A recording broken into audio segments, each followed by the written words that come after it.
Welcome to Policing TV. Again, I'm delighted to be joined by Rachel Tuffin, who is the Interim Director for the Centre for Police Productivity at the UK's College of Policing. Rachel, again, thank you for joining us. On this latest video, we're going to be hearing from you about neighbourhood alerts. And the neighbourhood alerts as an example of an early part of the research progression, if you like. So tell us more about that, if you would. Yes, yeah, because we've been thinking about that pipeline of innovation and of research. This is a great example of what you can do just in the sharing part.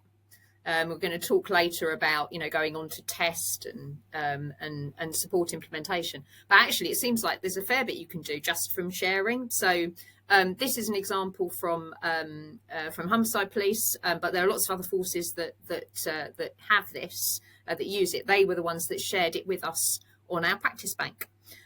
So when we had a look at it, our researchers got quite excited by this one because it's a way of targeting messaging to people in neighbourhoods. So it can be really support neighbourhood policing and really support how you engage with the public.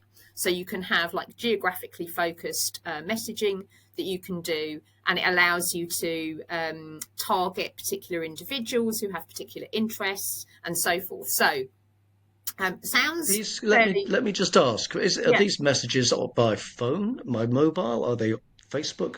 Are they social media messages? How so are those on messages your mobile device? Yeah, on your mobile device? Yeah, and what seems to be happening, so just to cut to the chase, and then I'll wind back a little bit, is we took that and thought, oh, that looks really exciting. So we worked with Quest, there's a policing consultancy in the UK, to have a look at if you look at the users from one year to the next, so from 2023 to 2024, what could you see in terms of any changes, and what were there any reasons that you could tease out of why there might be any changes in their view of policing, their perceptions, and what they thought about the neighbourhood alerts service?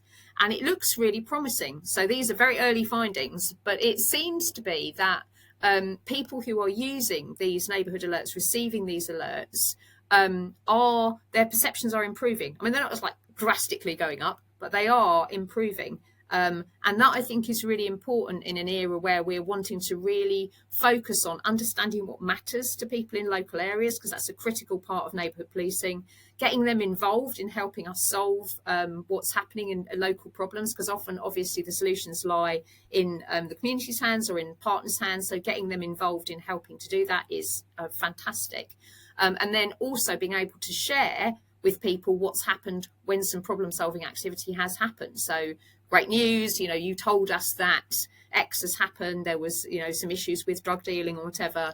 We and you have worked together to do this, and now that problem has been reduced. So I think it's a really, really promising tool.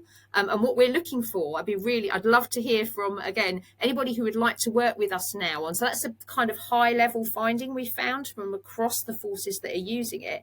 But of course, there's probably loads of variation. In fact, we know there is lots of variation across how forces are using it. So doing some testing around what's the best ways of using it, how do you get the best results, how do you use it alongside your neighbourhood policing in the best way? That's what we'd like to do next. So it's a fantastic example of really, just from the sharing bit of the pipeline right at the beginning, you can find out that there's a super tool, lots of people are using it, but there's maybe not a very strong evidence base yet. There's some really promising findings, and we could do loads more with it and optimize with forces, like get the best potential out of it without spending any more money, because they've already got this tool. So I think it's a great example of where, I've said it a few times, but when you just from sharing, you can understand more about what the opportunity is in terms of innovation. So on that sharing theme, if you'd like to know more or have something to contribute, do get in touch with Policing TV, with me at Policing TV, with Rachel or with the College of Policing. College.police.uk is the website, and you'll find some contact details there. So once again, Rachel, thank you very much indeed for that insight on the messaging service, the Neighbourhood Alert. Thank you again. Thanks, Bernard.